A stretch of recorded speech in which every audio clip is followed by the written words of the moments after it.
ต่างดาวเลยสเปกดาวเลยไม่เลยง่ายยากเนาะเนาะ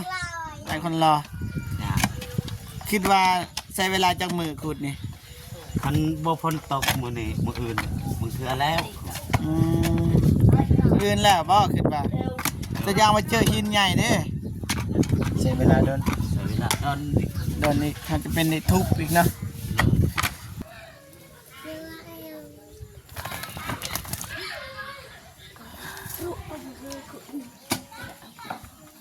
ผมไปนี่ไปอยู่พังไทยที่สงสารเมตตาน้องดื่มกับน้องเด่นขอให้แม่สุขภาพแข็งแรงให้ร่ำให้รวยยิ่งขึ้นไปเฮ็ดเวียกการงานอันใดก็ค่อยประสบผลความสำเร็จให้อายุของมันขวัญยืนนอนก็ได้เงินหมื่นตื่นก็ได้เงินแสนไปที่ใดก็ให้ไปฮอดจอดถึงให้มีคนหักคนหอมปรารถนาสิ่งใดก็ได้สิ่งนั้นเด้อแม่สาธุเสนอเลยเดี๋ยวเด้อหมดลำเด้อก่อนเด้อโกยเสียบจุ้งเลยมึงตางมาไหนจ่ายบ้ามันยากให้ตัวเอง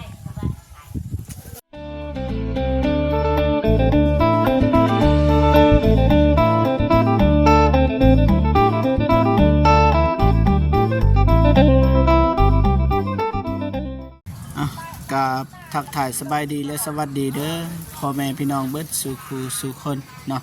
ทั้งในลาวและก็ต่างประเทศเนาะยินดีต้อนรับเข้าสู่ซองเบาเจ็บคือเก่าพี่น้องเนาะวันนี้ก็ดำเนินเวียกต่อพี่น้องเนาะมาเบิ่งไอคนรอคุดห้องน้ำพี่น้องเนาะ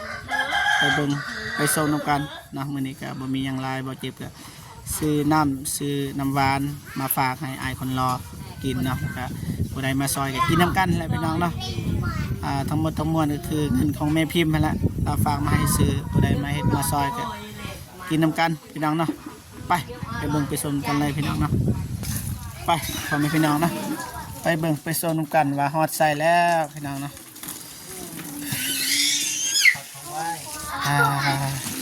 สบายดีเด้อ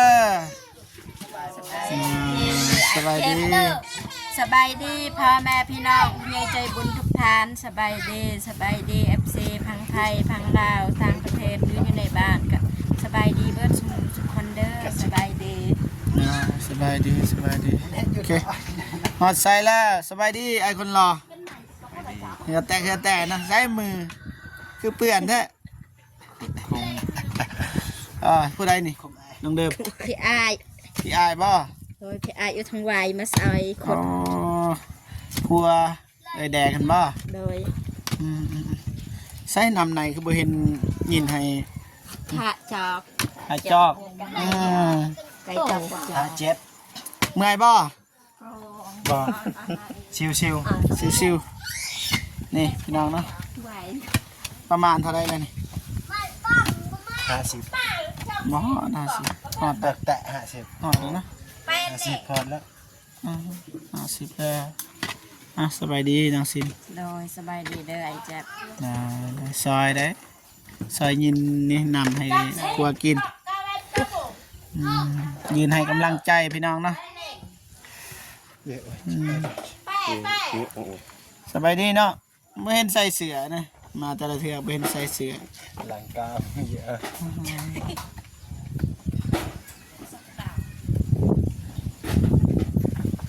สามซาสีใดว่าแม่นเรื่องง่ายเลยพี่น้องหินเต็ม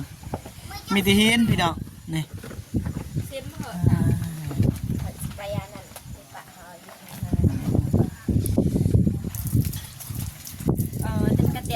ทำไปโต้ที่เหมือนไงด้อีดาอีกปีวัดกระเตียเรียกเด็กตารางไงก็จะเจอนี่อีดาใช่นี่ก็ได้บางทีเขาอยากอันนี้เด้เนียนสาวมืออ่อนน้องเดิมไปใส่สิไปปะหอยทำไปมีวัดเตยไปปะไปเปลี่ยนกันนี่บ่ครูคุณนี่มาซอยกันเราคิดว่าไปลูกไอ้น้อยพี่น้องเนาะ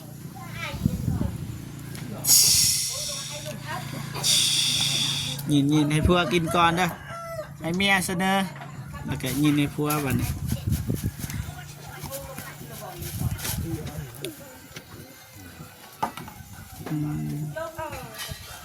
บ่มีน้ำก่อนพี่น้องลืมซื้อเอาเสนอเลย เยอะเด้อหมดลำเด้อก่อนเด้อ โกยเสียบจุงเลยมึงตางมันไหนเจาะ บ่ เจาะ บ่บ่บ่มันยากให้เฮ็ดเวียก แต่มัน จุให้เมาได้กินเมรินดา ไปเอาให้เอาเด้อกินเด้อ มีกำลังใจบ่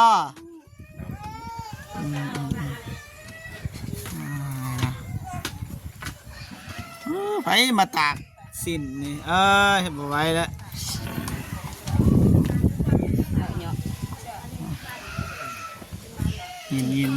นี่เปลี่ยนกันเลย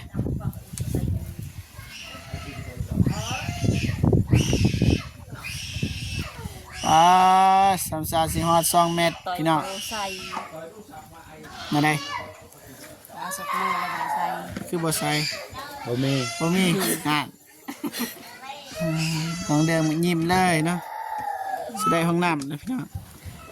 มันยากบ่นี่เนาะ ยากขี้หินลาย มีหิน ซ้ำซาสิขุดลึกได้มันก็ใช้เวลาโดนเติบ เอาไว้ บัด อันนี้ก็ ใส่ สิบ่กินบ่ อิ่มแล้วเวลาคันกินแห้งอิ่ม อ๋อบ่เป็นหยังบ่เจ็บกินมาแล้ว ให้น้องเดิม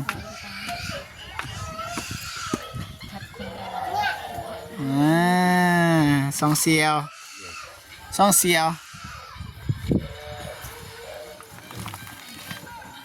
องนอนดอกที่โต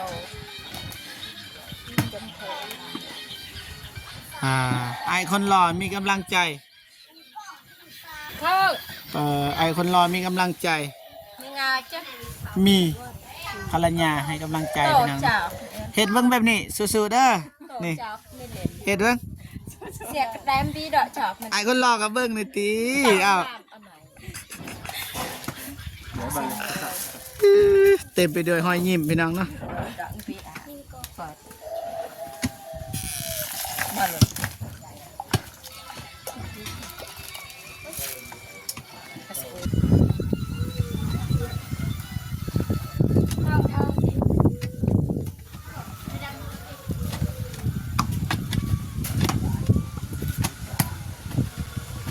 สบาย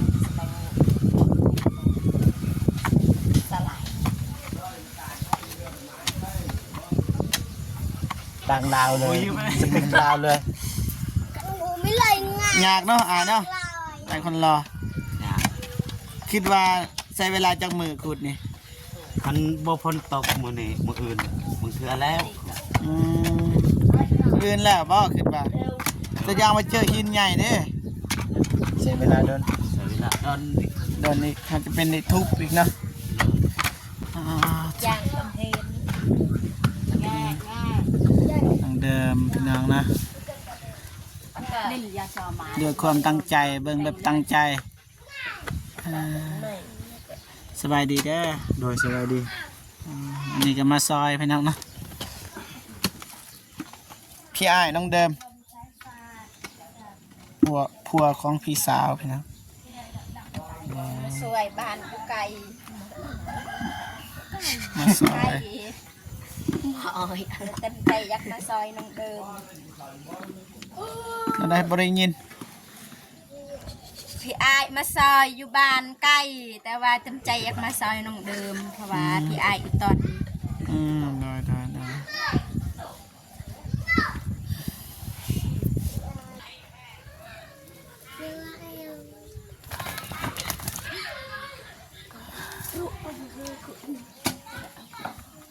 ผมไปอินเดียไปแล้ว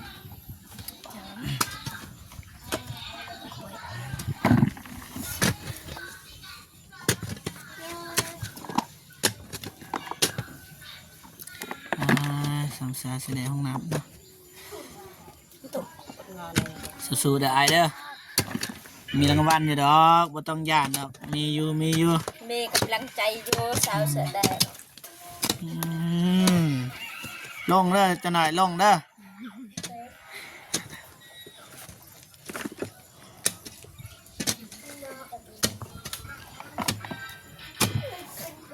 เอาเลยถูก ไ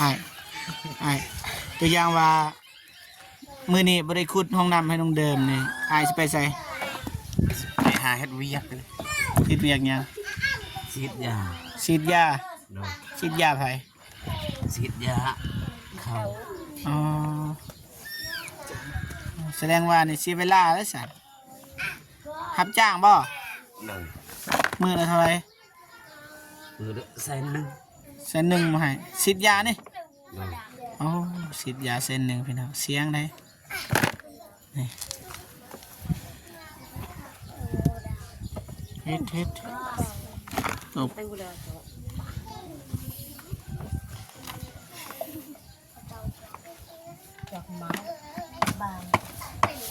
นี่คือเสร็จอวดเลย แม่หน่อยบางอย่างจ้ะ อ๋อเริ่มเข้าใกล้เลยพี่น้องนี่จะน้อยตกได้แลดลงไป โอ้ย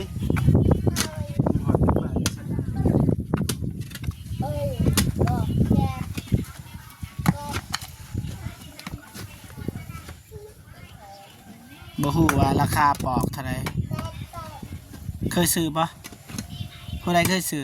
ไอคนหล่อจะเคยซื้อปะ บ่ บ่เคยปะบ่ท่านไปถามว่าราคาเท่าไหร่เพราะว่ามีอยู่ผู้ใหญ่ใจดีเพิ่นส่งเงินมาให้พี่น้องเนาะมัน 2,000 บาทพี่น้องโอ้โยนี่น้องเดิมสู้เด้อสู้ซอยกันฮะมาซอยลีได้นี่บอกจริงทำจริงพี่น้องเนาะเอ้ยซิมเพื่อนสาวของน้องเดิมเอ้าน้องเดิมอุ้ยจ้า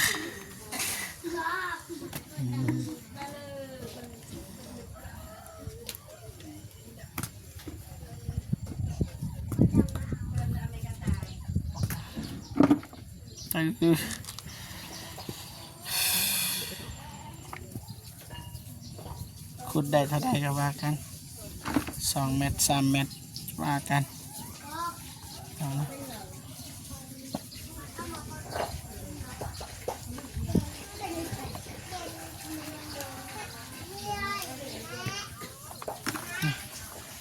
นี่แหละยากนี่เฮ็ดจะได้บัดนี่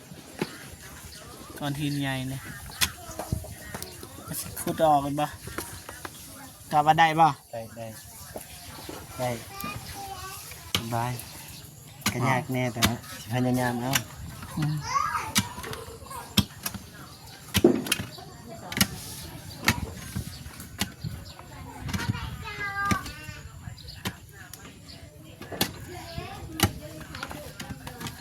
โอ้ไปพี่น้องเนาะ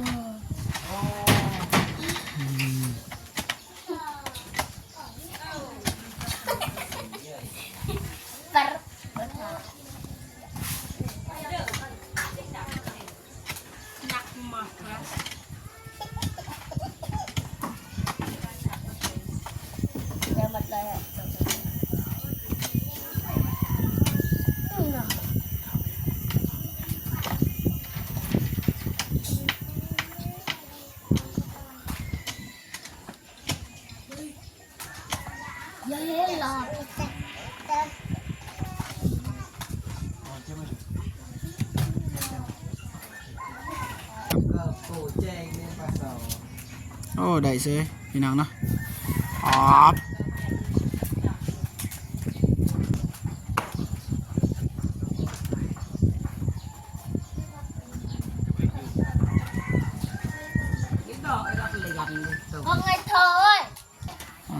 สบายดีน้องเด่นสบายดีเด้อ สบายดีบ่เจ็บ ได้ไปซอยกัน เ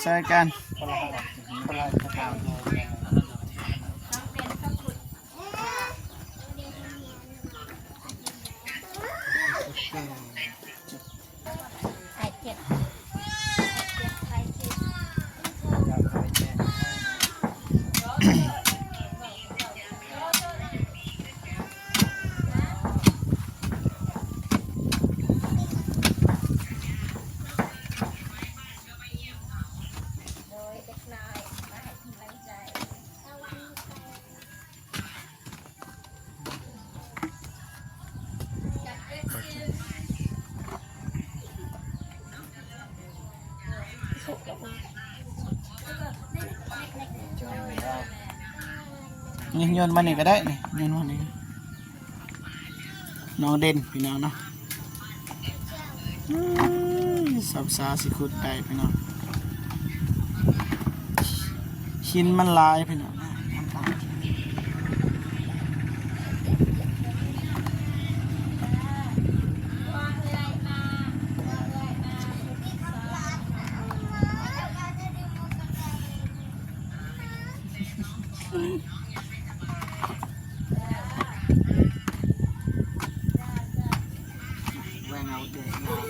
ก็ไปเด้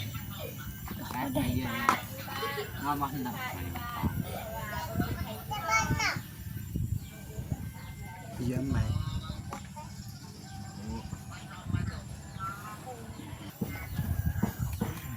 นี่นะโยนใส่นี่ละน้องเด่นมันจึงบอลนะแบบนั้นละตอนยังมาทันเลิกโยนออกแล้ว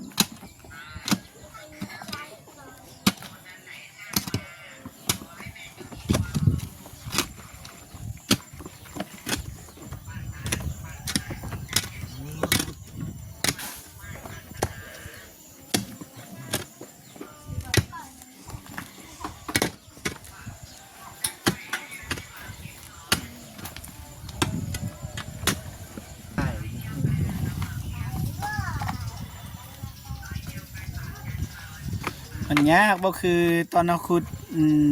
น้ำซางให้น้องสาวง่ายต่อไรเม็ด10 ปลายเม็ดก็ยังรู้สึกว่าง่ายนะบ่มีหินเลยทองวายเลยแต่ว่าตัวนี้นี่ยากอุปสรรคเยอะนี่ประหดเลย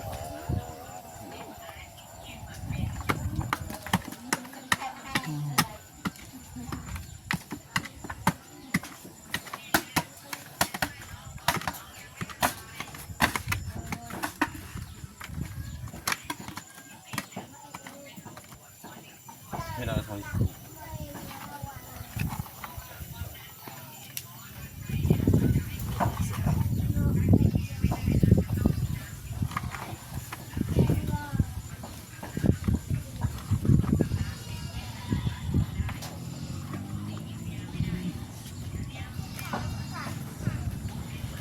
ไปน้องเด่นเห็นแล้ว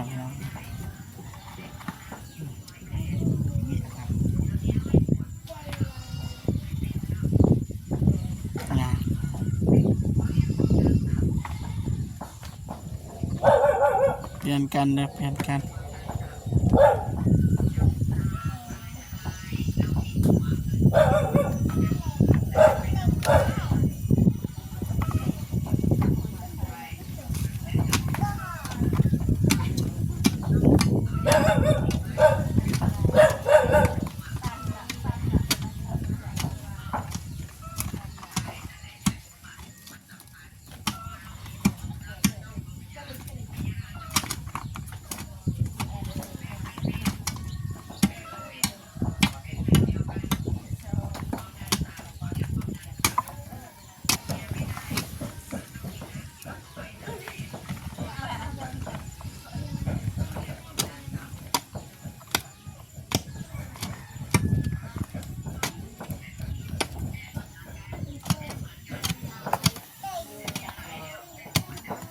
รู้สึกว่าซ้ำเก่าบ่ลงจากเถื่อ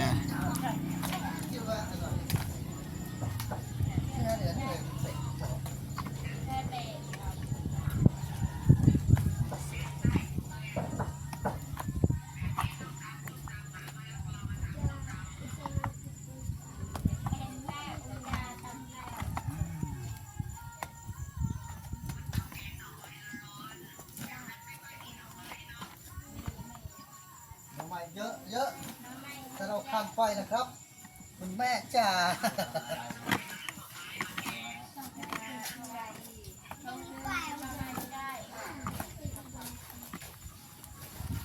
สู้น้องเด่นสู้ไม่เปลี่ยน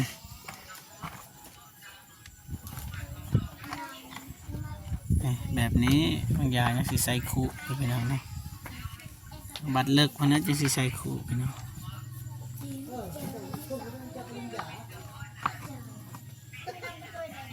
เอาไปทำไม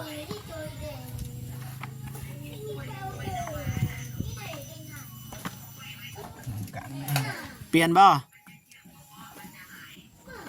น้องเด่นอืม เพื่อน โดยเจ็บเล็กมีแต่งูโดนกระทงรองอ่างโตสำเร็จรถ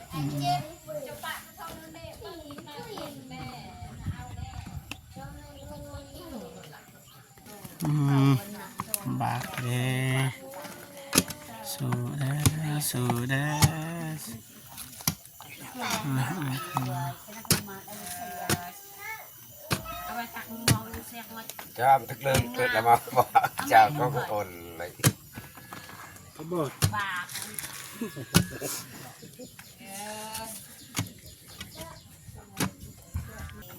อ่า แม่ตกกันเยอะอยู่ tôi bố หมาโนมัน chắc bố nó không ngại còn vai vai cô không có kệ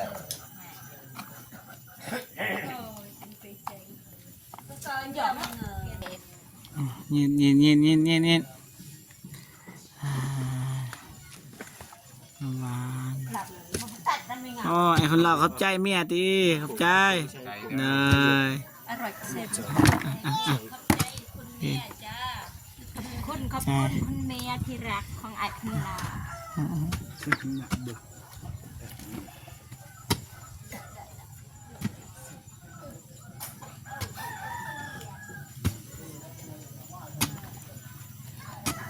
เด้ยังลายอยู่ยินได้ลายรถ กะ ให้น้องเด่น เพิ่มไหม อ๋อ เพิ่มคุณทำยังไงเจ๊กะ เพื่ออย่าง อ๋อ ปันกันเกณฑ์ เด้อฟังได้อาสิบ่าวเด้อถ้ามิดนี่อายก็รออยู่ซื้อนำมาให้นี่นี่เด้อนำที่จริงบ่แม่นเงินเฮาเงินแม่พิมพ์คือเก่าหั่นแหละนะเบิดอันนี้ก็50,000ประมาณนี้นะอืม ขอบคุณขอบคุณเด้อแม่พิมพ์ที่ซื้อน้ำมาให้กินขอบใจหลายๆเด้อขอให้แม่พิมพ์สุขภาพแข็งแรงให้ร่ำให้รวยยิ่งขึ้นไปเด้อแม่สาธุ เพิ่มไหม หักแม่พิมพ์ ได้อืม หักแม่พิมพ์หลาย โอเคแล้วก็มีผู้ใหญ่ใจดีจากฝั่งไทยนั่นแหละอายก็เคยบอกน้องหลายเทื่อนะแบบว่าแม่เพิ่นซอยมาตลอดคือกันพี่น้องเนาะแม่เพิ่นก็น้องเดิมน่าจะฮู้จักคือกันนะ ๆโอ้ ชื่อจังได เกลวาเล่น แม่เกลวลิน โดย เอิ้นว่าแม่ แม่เกลวาเล่น แม่นพี่น้องนะเพิ่นก็ซอยมาตลอดที่จริงแล้วเพิ่นบ่ให้บอกชื่อนั่นแหละแต่ว่ามื้อนี้ก็น้องเดิมเป็นคนบอกเด้อแม่เด้อบ่เจ็บบ่ได้บอกเด้อย่าว่ากันพี่น้องเนาะโอเคไม่ได้ว่าให้น้องเดิมขอบคุญขอบคุณนั่นแหละ ขอบคุณเด้อแม่เกลวาเล่นอยู่พังไทยที่สงสารเมตตาน้องดื่มกับน้องเดนขอให้แม่สุขภาพแข็งแรงให้ร่ำให้รวยยิ่งขึ้นไปเฮ็ดเวียกการงานอันใดก็ขอให้ประสบผลความสำเร็จให้อายุของมันขวัญยืนนอนก็ได้เงินหมื่นตื่นก็ได้เงินแสนไปที่ใดก็ให้ไปฮอดจอดถึงให้มีคนหักคนหอมปรารถนาสิ่งใดก็ได้สิ่งนั้นเด้อแม่สาธุ ได้โอเคไปเรียกต่อมานี่ อยากนางเดิม ขุดต่อไปน้องเนาะน้องเดิมบอกขุดก็ได้ลืมถามอาการของน้องเป็นยังไงดีขึ้นบ่ ใครนะ ดีขึ้นบ่ โดย ว่าคันบ่ดีก็เฮาสิพาไปห้องหมอเพราะว่าแม่พิมพ์เพิ่นให้ถามว่าคันบ่สบายดีหรือว่าบ่ทันเศร้าอะนะเฮาก็สิพาไปห้องหมอ ใครแน่แล้ว ตอนนี้ใครแน่ โดย คันสั่นบ่ได้พาไปได้อสั่น โดย บ่เป็นหยังเนาะ บ่เป็นหยัง โอเค เคบ่เกรงใจเด้อันนี้ทำความจริงเลยนี่เพราะว่าแม่พิมพ์ฝากให้ถาม บ่เป็นหยังให้แน่ละเด้อแม่ เนาะ ใจหลายๆเด้อแม่ที่เป็นห่วงน้องดื่มอย่าหักแพงโดยมาตลอดที่ดูสงสารน้องดื่มหักแม่พิมพ์หลายๆเด้อหักจากใจจริงหักแพง โอเคบ่เว้าหลายก็ได้ฮู้อยู่โดยทางนี้ก็สู้เด้อโอเคเอาพี่น้องเนาะโอเค สมควรฟังพี่น้องเนาะสไตล์ไลน์ก็บ่แล้วจักเทื่อพี่น้องเนาะแต่ว่าบ่เจ็บก็สิจบคลิปก่อนเนาะจังได๋ก็ขอบคุญขอบคุณเนาะคุณยายใจดีและ FC ทุกท่านที่เข้ามาให้กำลังใจบ่เจ็บแล้วก็น้องเดิมพี่น้องเนาะจังได๋ก็ขอให้คุณยายใจดีจงมีแต่ความสุขสุขภาพแข็งแรงประสบผลสำเร็จในหน้าที่การงานไปที่ใดก็ขอให้ปลอดภัยเบิดสุขสุขคนเนาะเอาคลิปนี้บ่เจ็บก็สิจบคลิปอยู่บ่นี้เลยนะพบพอกันคลิปหน้าเนาะสำหรับคลิปนี้ขอกล่าวคำว่าสบายดีเด้อนะบ๊ายบายพี่น้องนะ